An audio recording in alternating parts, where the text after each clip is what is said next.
Select single video first. You can set video resolution here. Let's take a look at the original video.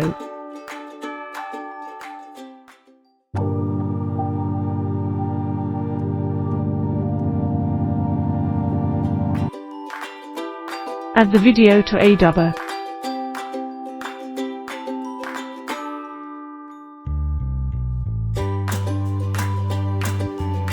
Tab Post-Processing and check background sound.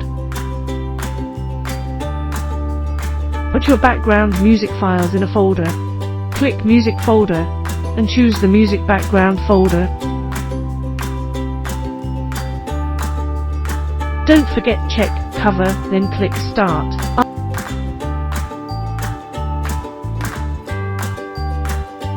After a few minutes, the background music will be replaced. Let us preview it now.